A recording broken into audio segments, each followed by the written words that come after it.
Hello, book lovers, and welcome back or welcome to Nat Cat's Bookish Cafe. Today, I am here to do a rather large book haul with you.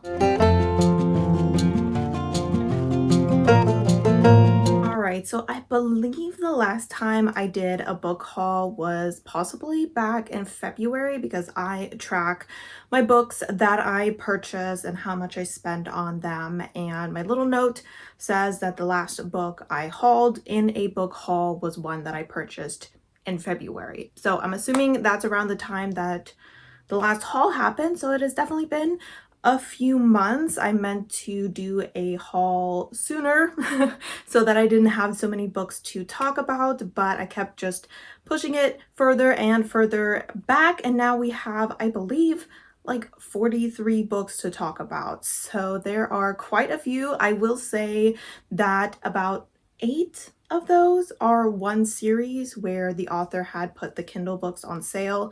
You could buy all 8 for 25% off. And I was like, yes, please. So also, I just recently went to Powell's bookstore and bought 11 books at one time. So that definitely made me realize I needed to do a haul ASAP.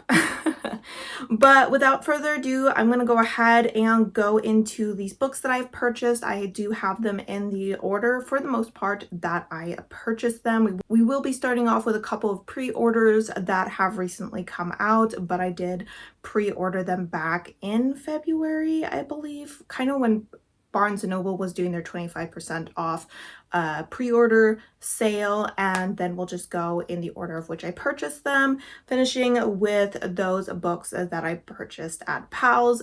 I'll give just a quick synopsis about the books, what I remember about them, and whether or not I have read them yet. All right, so without further ado, let's go ahead and jump into the first book. All right, so the first book on this list is actually technically the last book to come into my house because I just got the pre-order this last week, but since I pre-ordered it back in February, I'm gonna go ahead and just talk about it here, and that is the paperback of Bright Young Women by Jessica Knoll. I'm not super happy with the quality of the book that Barnes & Noble sent me. She's a little bent out of shape, but hopefully if I lay her flat, she'll flatten out a little bit. But this is a book that I've heard nothing but good things about. It was definitely on a few favorites of the year back in 2023. And even when some people were talking about their best books so far in the first half of this year, this book came up a couple times as well. This seems to be a story that talks about the women that were impacted by, I believe, Ted Bundy, who was a serial killer. I've never really been fascinated with serial killers, to be honest, so I don't know much about him or his victims, but if I am going to learn about the crimes, I would like to focus on the victims more than the loser that killed them, because that's what he is. And that's what this book talks about. They're like, this guy was a loser who killed and hurt women. He wasn't a bright young man. Okay, he's not handsome. It's not a shame that he ruined his life by killing these women. And this is not a nonfiction story. This is a fictionalized version of it. So it's not going to be like the most accurate, but I definitely respect what the author is doing and hope that I fall in love with it just like everyone else has been. The second pre-order is going to be Bury Your Gaze by Chuck Tingle. This is an author I have really enjoyed. I've heard some mixed things because I saw a couple people who did not like this book at all, but then someone else mentioned that they've only heard good things about it. So some people are loving it, some people are not. I have enjoyed his writing in the past with Camp Damascus. This is a story where we are following a director, and I believe he gets nominated for some sort of award, and then the board that finances his movies or shows, I think they might be TV shows, tells him that for the algorithm in the next season finale, he needs to kill his gay character, which he doesn't really want to do. And I believe that it doesn't just deal with kind of the homophobia within Hollywood, but also we are facing some real life monsters that are crawling out of our character's TV show and hunting him through the hills of Hollywood. So I'm really excited about this. I absolutely love this cover. I mean, it's just so cool, and hopefully I am one of the people that do really enjoy it. Moving into the books that I have gone ahead and purchased that were not pre-orders, I guess. We first have two books by Cole McCade, and that is episode 7 and episode 8 of the Criminal Intentions series. We have Collateral Damage and then Cult of Personality. I have slowly but steadily been making my way through this series and recently decided that I would like to read them physically, even though they're available on KU. Just because I love his work so much, I would like to collect them to have on my shelf. So this is a series where we are following Sanjay and Malcolm, and they are homicide detectives for the Baltimore Police Department. And essentially in each book we are following a different crime that they need to solve, but there is also a overarching story and a romance between our two characters. I love it. I really do. I haven't been able to pick up one of these books, I think, for at least a month or two. So hopefully I am able to get another one on my TBR soon. Up next, we have 3 books that I hauled in a vlog, and these were actually sent to me by a subscriber, Lon. Thank you again for sending these. The first one is going to be volume 5 of Fence by C.S. Pacat, Joanna LaFuente, and Joanna the Mad. This is on my TBR this month. I haven't gotten to it quite yet, but I will definitely be getting to it sometime this month. So super excited about this. This is a contemporary comic. It's young adult. It's very queer, very diverse, and we're just following a young man who has a scholarship to go to a private high school and join their fencing team. And there he finds himself attempting to be the rival of one of the best fencers in the state. Ron also got me another Cole McCade book. This one I have not read yet. This is the next one in the series that I need to read. So this is the one I'm hoping to get on my TBR soon, and that is going to be episode 9. So this book has just been sitting on my shelf, tempting me to pick it up, but I have other books that I unfortunately need to read. But thank you again, because I just love this series and it brings me peace of mind that I can just pick this book up whenever I want to. And the final book that they got me was Finding Joy, and this book I have read already, and that's by Adriana Herrera, and this is a contemporary queer romance between 2 men, and it takes place in Ethiopia. Yes, Ethiopia. And it was just a really sweet time. It is between an aid worker who is coming from the US to Ethiopia and just kind of trying to figure out what he wants to do with his life, because he's not 100% sure that being an aid worker is what he wants to do anymore, despite the fact that this is what his father did before he passed away. So he feels like a strong responsibility to continue on what his father loved to do so much. And then on the other hand, we are following a man who lives in Ethiopia and has been given the opportunity to study in the US and isn't quite sure if he wants to move away, if that's the right thing to do for him and his family. So had a great time with this story, and thank you again, Lon, for those 3 books. Up next, I have a system where every time I finish 10 books off of my physical TBR, I go and purchase a book that I have already read but do not physically own. I'm not very good at purchasing books I already own most of the time, because I feel like I should spend my money on books that I haven't read already. But at the same time, there are books that I have read either from the library, KU audiobooks, that I just absolutely love and want to have them as part of my collection. And this is a great way to do that while making it seem like a reward. And the book that I got a few months ago when I achieved 10 physical books read is going to be Pandora's Jar by Natalie Haynes. This is a nonfiction story that I listened to the audiobook for, and it was just really informative and really interesting. It took a look at the Greek stories from a feminist point of view, and I know that I would really like to reread this someday and go ahead and highlight a few aspects of it. So I went ahead and snatched this, I believe from Pango, and am really happy to have it as part of my collection. A book I forgot to mention that was actually a book I bought back in February before a few of these, but it was a Kindle, is going to be A God of Good Looks by Brianna McIver, and this is a book that I bought for my Reading Booktuber's Favorite Books of 2023. I did enjoy this book quite a bit. I think I gave it a solid 3.5 stars. This book is set in Trinidad, and we are following points of view of both the female character and the male character, and they come from very different walks of life, but they find themselves working for the same company. Actually, the man owns the company and she is working for him, helping them kind of stay afloat and keep up with the other competition within the country. At the same time, she is dealing with some mistakes from her past in which she had a romantic relationship with a married man. So it was a great story. Glad to have it in my collection. It's not one I hear a lot of people talking about, so definitely worth checking out. The next 5 books I purchased from my local bookstore. I feel like I may have mentioned these in a haul video that I did just for that shopping trip. I'm not quite sure, but if I did, this is a repeat. I apologize.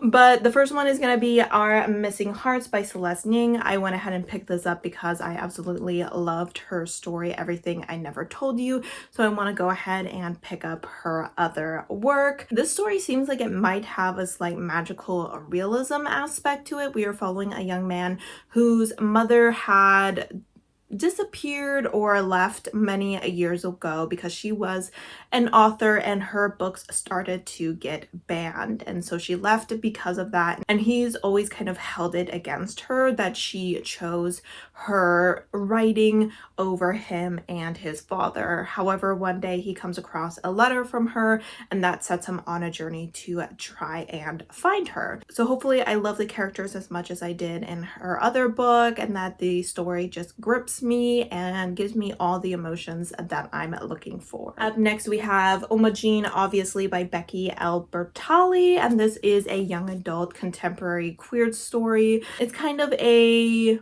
coming out, finding yourself situation where we're following Imogene, and I'm sorry if I say that name, it's a very British name. Like, you're not gonna find anyone in America called that, so I'm not 100% sure how to pronounce it, but essentially she is a great ally. She loves to support the queer community and her queer friends, and then one day she starts to realize that maybe she is a little closer to the queer community than just allyship. So I have heard literally nothing but good things about this book. It has an award on it right there, big silver circle, and hopefully I fall in love with it just like everyone else has. Next we have Happy Place by Emily Henry. I love Emily Henry. I've given all her books 5 stars.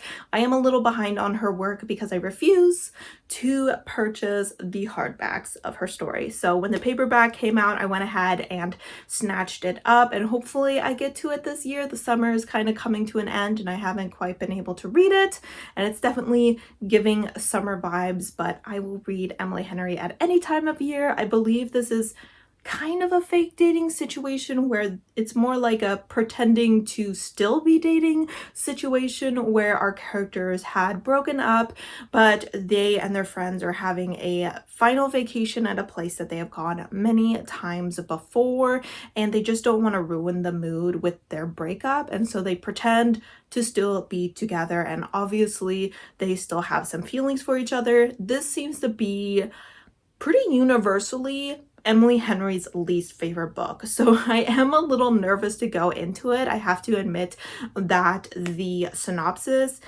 doesn't do much for me. It's not a situation that if it was anyone but Emily Henry writing it that I would really want to pick it up, but we will put our trust in Emily Henry and give it a shot. Up next, we have Chain Gang All-Stars by Nana Kawami Deji Brenya. I hope I didn't butcher that too badly.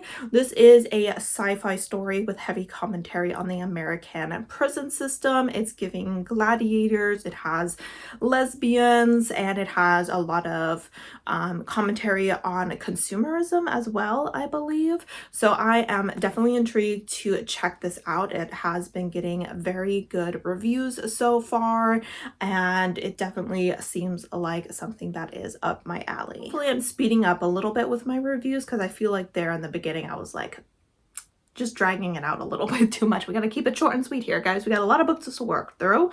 The final one that I purchased at that local bookstore is going to be Where Sleeping Girls Lie by Faraday Becky Umedi, and this was actually a book that I read for a book club last month. Didn't love it. Yeah, it was a bit of a disappointment. This is by the same author as Ace of Spades, which I really enjoyed. This is once again another dark academia YA story with a lot of commentary on social inequity within the school systems. So it has some good stuff going for it, but it didn't quite hit the mark for me, so that was a bit of a bust, unfortunately. Moving on, we technically have a book that I have purchased twice, once as a Kindle and then once as a physical, and that is the first part of The Sunshine Court by Nora Sakovic. This is part 1 of 2, I'm assuming. I thought it was a standalone, and I'm very glad to say it's not, because the way it ended, you definitely need a part 2. So this is a continuation of the Foxhole Court series, which is kind of a mess. I don't even know how to describe this series. What genre is it? Contemporary, I guess you would say. And in this book, we are following people that play a made-up sport called Exy, and they're just very passionate about this, and also the mafia is involved somehow. So this story was a bit of trauma dumping, but I still had a really great time with it, and I'm looking forward for when book 2 comes out. And up next, I purchased my first special edition, and the only reason I bought the special edition is because I don't like the regular, and someone was selling the special edition for the same price as the regular book, so I was like, why not? And that is going to be Court of Wanderers by Rin Chapeko. This is the second book to Silver Under Nightfall. I own the first book over here, and I feel like they still match relatively well. In fact, I feel like this one matches better because the original cover is primarily pink and it just wasn't working for me. So I went ahead and just picked up, I don't know what company made this, Fairy Loot, Owl Crate. I don't know who the other options are. I don't know if they like write it somewhere. Yeah, see, here it says Illumicrate exclusive, and also it's signed by the author, so that's nice. And it has its fancy little as you can tell, I have zero experience in how to display these special editions, but we're doing our very best. And that was some character art in there. I ended up giving this book 4 stars. I was kind of going back and forth on if I wanted to own the physical copy because so many people seemed disappointed by the second book, but I quite enjoyed it. In this book, we are following Song, Zane, I keep messing up his name. Is it Zane? Zayden and Remy. And Zayden and Song are vampires and Remy is a vampire hunter. But the 3 of them team up after a sort of mutation has entered the vampire population. Wars breaking out, murders are happening, and they are just trying to keep the world and kingdom from falling into chaos. So I was quite happy with the second book. I thought that the author did a relatively good job of wrapping everything up. Up next, we have an impulse buy from Target, because sometimes you just go to Target and buy things that you weren't planning on buying. That's what Target's all about. And that is going to be Just for the Summer by Abby Jimenez. This, I guess, is part of the Part of Your World series. I did not know that, but I have read the other 2 books in that series as audiobooks and absolutely loved them. And so I figured I might as well go ahead and pick this up physically because Abby Jimenez is definitely becoming a favorite author whose work I would like to have on my shelves. Everybody and their mother loves this book, is crying over this book, like they're sobbing, and I'm kind of scared to go into it, but at the same time really excited. We seem to have two characters who suffer from the same curse, that every time they date someone and then break up, that person then goes off and finds their soulmate right away. And so they're hoping that if they date, they will break their curse. And of course, they end up falling in love with each other. And I think there is also some family drama going on. I believe the male main character might have to take custody of some of his nieces and nephews potentially. So it sounds like it's definitely going to have some drama, lots of emotions, exactly what I like to see in my romance. Talking about romance, we have Prince of Endless Tides by Ben Alderson. This is the fourth book to whatever this series is called, and essentially these are a bunch of retellings of fairy tales. This one is obviously a retelling of The Little Mermaid, and that is all I know about it. I know absolutely nothing about what happens in this book because despite it being a series, they are all standalones essentially. So I can't rely on the plots of these to know what's happening in here. And I have never read the synopsis, but that's okay. I know I like this author. I know I like his writing and his characters and his plot, and I'm more than willing to blindly jump into his books, and I know I'll have a good time. But obviously it's a monster romance because he's kind of a kraken and the other one's a mermaid. So that'll be interesting. We'll see what happens. Up next, we have another Cole McCade book, and this is episode 6 of The Criminal Intentions. I only started collecting them physically at episode 7, so now I'm kind of working my way back by using my buying a book I've already read every time I finish 10 physical books, and this was the book that I purchased. So we are making our way backwards with this series. This one, I think so far it was the longest one in the series, but it was also, I think, the first one that I gave 5 stars. So it was well worth the read. Definitely the best one of the series so far. So much good stuff happened. But yes, happy to have this one on my shelf. Up next, we have Flashfire by TJ Klune. This is the second book to The Extraordinaries, which I read for a queer superhero vlog. I had such a good time with that book. I gave it 4.5 stars. So I'm super excited to hopefully jump into book 2. TJ Klune just does such a wonderful job with his humor. I will say sometimes his stories, for me, get a little bit on the repetitive side, so I can't read too much of his stuff, like one right after the other, kind of the same as with Ali Hazelwood, but I like it. So I continue reading it. As long as I don't binge read his stuff, I'll never get tired of him. And this book has really good ADHD representation in it and just made me laugh and made me happy. So I know that if I'm ever feeling gloomy, I could definitely reach for this book. Obviously, since I read this for a superhero vlog, we are dealing with superheroes. Our character, Nick, is a big fan of the superheroes of his town, but he himself is not a superhero, but he has a crush on one of them. And one day he decides the best way to get closer to the superhero he has a crush on is to become a superhero himself, which, considering he doesn't have any special abilities, gets a little messy, and his friends are just trying to keep him alive. So it's a good time. One of his best friends seems to be kind of in love with him, and we love to see it. All right, the next book is actually a nonfiction, and that is going to be Dog Flowers by Danielle Geller. This is by an Indigenous author, and I just wanted to make sure that I was getting more books by Indigenous authors on my shelf since I am slacking when it comes to reading books by these authors. I do have a few more in my stack that I'm really excited to add to my collection. This one is a memoir, and we are following a woman who, after her mother dies of alcohol withdrawal, she gets her 8 boxes that belong to her mother. Her mother was homeless by the end of her life, and one of those boxes is filled with letters and pictures, and she decides to write a memoir based off what she finds in that box, exploring not just her mother's need to leave the reservation, but also her own need to leave home as well. So really intrigued to see where we go with this story. Up next, we have The World Gives Away by Maria Marissa Levine. This is a book that I've heard really good things about from Riley Marie's channel. I had it on a TBR earlier this year and never got around to it. So when the person on Pango who was selling dog flowers had this book in their storefront as well, I decided might as well get them both. This is a sci-fi story. We seem to be following a woman who owes her life to the country, to the government, and she has to work for 50 years in different odd jobs here and there before she is free.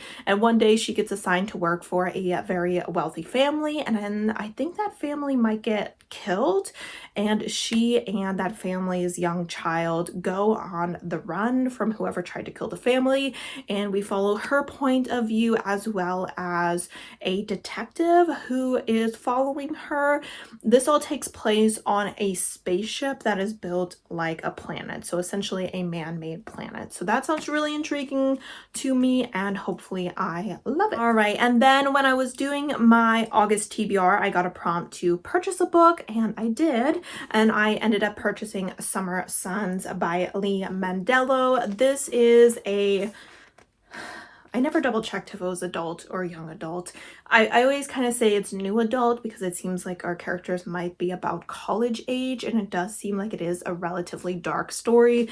Essentially, our character's best friend goes off to university, and then a few days before he's supposed to come visit him, his friend supposedly commits suicide, and our character starts to see the ghost of his friend. And he, I believe, then goes to the university and kind of looks into his friend's life. It is very intense academia rivalries, and then there seems to be drugs and car races and hot guys involved. It is queer, but it seems like it's going to be a relatively intense story, and hopefully I have time to get to it this month because my TBR is just not doing great so far this month. I will be honest, but it is on my TBR and I'm hoping to get to it soon. Editing Natalie here, I realized that I forgot to mention the 8-book series that I purchased. I kind of mentioned it, but then didn't actually mention the series. So how do I do this why do I keep turning my head with it? Like, this is so awkward without a stand. But essentially I bought the Necessary Evils series by Only James. This is a 8-book series. I keep saying 8, so fingers crossed it actually is, where we are following 8 psychotic brothers who have all been adopted by an eccentric billionaire who has raised them to be more vigilantes than like straight up serial killers, and they all fall in love with someone, as much as a psychotic person can fall in love with someone, or rather they become obsessed with someone, and they are all male-male romances. So I went ahead and purchased those because she had the whole series on sale for 25% off. I technically already owned books 2 and 3. I had already read the first book on KU, so that's why I didn't own that, but it was still less expensive for me to go ahead and just repurchase those 2 books. And yeah, I forgot to mention that, so I just wanted to go ahead and throw that in here. All right, guys, we are approaching the end of our haul here, kind of. We are now getting into all the books that I purchased at Powell's, and I believe that is 11 books. So let's jump in. So the first book I picked up was Open Water by Caleb Azuma Nelson. This is a book that for the last few years I've heard nothing but good things about it. It seems like a book that's kind of stuck around. A lot of people have read it, really enjoyed the writing of it. I was looking at it and I actually saw that someone wrote like a little sticky note in here which says, "To whoever may buy this book, I hope your day is going good and you know how loved and important you are." So I was kind of thinking about buying this book, and then I was like, I have to buy this book because it has a sweet little note in it. All I know is that we seem to be following a romance between 2 Black characters who I want to say are potentially in university in the field of the arts. So we will see how it goes, but I'm definitely intrigued by the story. I have a feeling that it's going to be very moving, and hopefully the writing is as beautiful as everyone says it is. Up next, I picked up a book I had never heard of before, so you'll have to let me know if any of you have heard of this or read it and what you thought about it. And that is going to be Smoke Kings by Jamal Mayfield. This kind of seems to be a thriller horror that says a propulsive noir thriller with an unforgettable cast of characters that asks what would happen if reparations for African Americans were finally charged and exacted now by force. So I believe we're following 4 young men who take it upon themselves to kidnap people and force them to pay reparations, and one day they end up angering a very powerful white supremacist and he starts hunting them down. So this sounds like it's really intense. It sounds like it's going to be really great on the commentary and keep you at the edge of your seat. So I hope I love it. It is not one that I looked up the ratings or anything. I kind of bought it just on impulse, and hopefully my instincts were correct and that this is a great book. The next book I purchased was At Night All Blood is Black by David Diop. This is a book that I heard Jess on YouTube talk about once, and I was really intrigued by the story. This book is less than 150 pages, so if you're looking for a short book, this is the one. And this is about a Black serial killer, and he is part of the French army during World War I. And that's kind of all I know about it. That's kind of all I need to know about it. These are all things that I have never really read about. I haven't read many books set during World War I because most people like to write about World War II.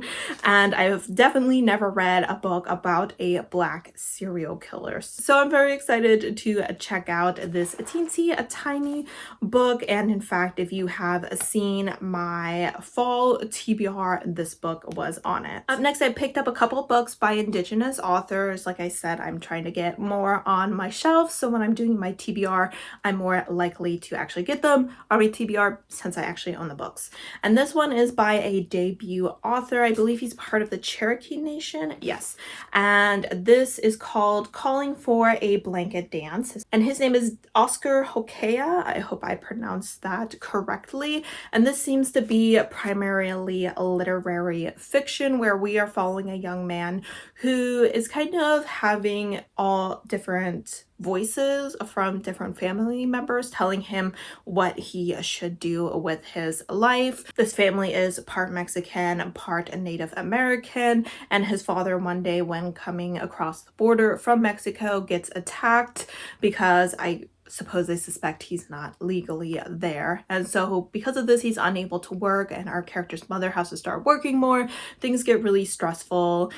Our character's grandmother wants him to move to Oklahoma to be closer to her. His grandfather wants him to start learning the gourd dance. Yes, gourd dances. So he's just got a lot going on where they are kind of telling him to keep tradition alive, but also to make changes that will improve the position of his community and family as well. So hopefully this is an intriguing story. Usually not 100% what I would pick up if it wasn't by an Indigenous author.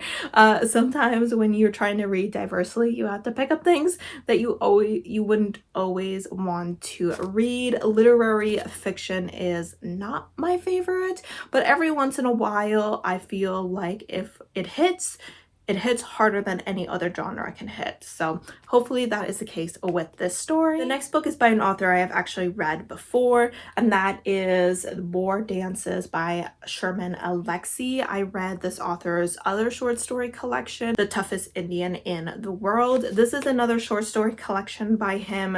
They had quite a few books by him, but I decided that since I had such a good time with his short story collection, I would pick up another one. I have no idea what these short stories are about, but it says War Dances taps every vein and nerve, every tissue, every issue that quickens the current blood pulse: parenthood, divorce, broken links, sex, gender, racial conflict, substance abuse, medical neglect, 9/11, official narrative versus what really happened, settler religion versus native spirituality, marketing, shopping, and war, and war. So it sounds like it'll be covering a lot of topics, and hopefully I have as good a time with it as I did with his other short story collection. I really enjoyed his writing. Up next, I bought 2 books that I technically technically already own, and that is the first and third book of the Captive Prince series by C.S. Pacat, which is right behind me. I have the original copies as well as the Japanese copies. It seems like they came out with some new covers. Unfortunately, they didn't have book 2 in stock, so I will have to go ahead and get my hand on Prince Gambit some other way, but I love the way that these look, and I absolutely adore the series. So I figured, you know what, I'm gonna go ahead and grab these, just a treat yourself moment. And I kind of assume everyone knows what these are about because I love them so much, but of course you might not know what these are about. So these are male romance, fantasy, and I would definitely say it's fantasy with a hint of romance. So these are not romantasy. I may have even lied when I say that this is a fantasy romance. The romance is very subtle, but essentially in the first book, A Captive Prince, we are following Damon, and his father gets killed and he gets imprisoned and sent off to their enemy's kingdom to become a pleasure slave to their young prince there. And he and this prince kind of don't get along whatsoever, but the prince doesn't seem to realize who Damon is, and he wants to keep it that way because he figures that if he finds out who he is, he will kill him, because Damon is actually responsible for killing his older brother on the battlefield during a war a few years ago. But eventually it becomes obvious to Damon that Laurent is in a way having a battle with his uncle, who is currently leading on the throne until Laurent is old enough, but doesn't seem willing to give up the throne on Laurent's 21st birthday. So eventually throughout this series, Damon and Laurent start to team up to take on his power-hungry uncle. It's an incredible series, lots of trigger warnings though, so do check that out when going into it. As I always say, I know that he is a pleasure slave in the first book, but by the time they really start developing like a romance, he is no longer considered to be in a slave position. So this is not a slave master romance in my eyes, though there are some people that would argue that it is. So if that bothers you, don't pick up the series. Up next, I let the hype get to me, okay? Sometimes when they talk about books over and over again, you just can't help it.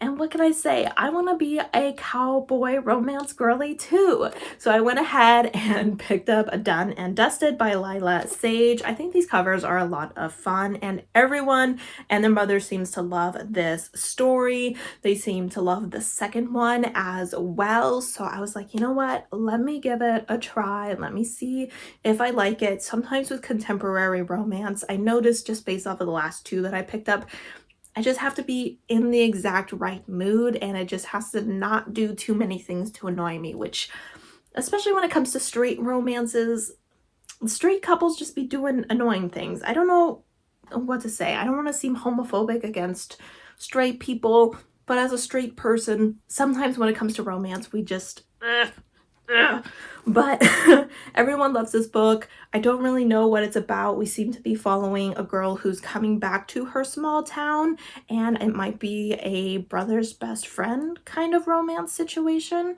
So hopefully I enjoy it as much as everyone else, and it isn't too lame. Up next, I bought The Final Strife by Sarah L. Arafi, and this is a book that has been making the rounds lately. I know a couple people who have really enjoyed it, and I've really wanted to check this book out for a while, so I'm happy to finally have it on my shelf.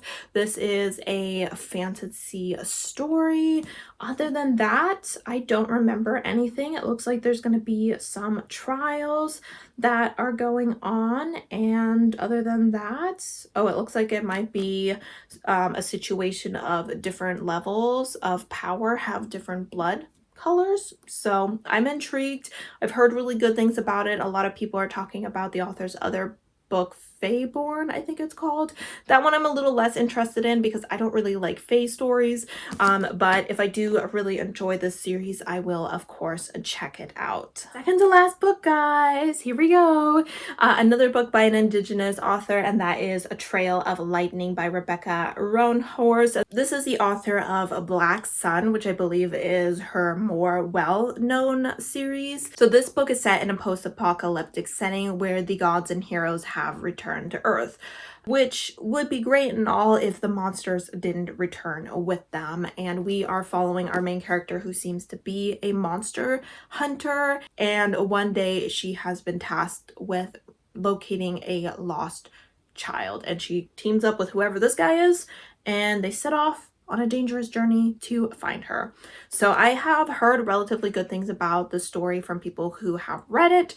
I'm excited to check this author out, but I'm a little intimidated by her other book. So I figured this would be a safer place to start. And our final book, guys, I have a headache because I've been standing here feeling hot for way too long, but I have gone ahead and purchased God Killer by Hannah Canner. This was a book when it first came out I had zero interest in. I was like, I'm not reading that, no way, because I thought it was a fantasy romance story, just another fantasy romance. There were so many of them coming out that I was like, yeah, more fantasy romance about white people and straight people. Been there, done that, seen it. I say that as if I'm not currently reading a book about straight white people in a fantasy setting. But you know what? It's okay to read it in moderation, but sometimes that's all that's coming out and all that people are recommending. But then one day someone said, this book, I love it because of all the queerness and all of the different types of disability representation in here. And I was like, what was that? Queer and lots of different types of disability representation, different forms of autism, different like physical disabilities. I was like, you know what? Sign me up. I'm gonna read this book. Everyone loves this book. Everyone loves the second book as well. I think it's always a good sign when people don't just like the first book in the series, but also the second, because I feel like sometimes authors kind of slump in the second book. So that makes me really excited. Essentially, she is hunting a god and she can't kill it because it is attached to a small child. So they need to set out and find another way to kill it without hurting this child. I don't know where it goes from there, but I am excited to jump on the bandwagon and enjoy this book as much as everyone else is. All right, guys, those are all the books that I have read. No, I will not be lifting the stack because I have not been to the gym for like 2-3 weeks. I don't have the muscle to lift 43 books. Probably never have had the muscle to do so. But I would love to know if you guys have read any of these books, what you thought about them, if any of them are on your TBR. And as always, guys, thank you so much for supporting my channel by watching my videos, and I hope to see you next time. Bye!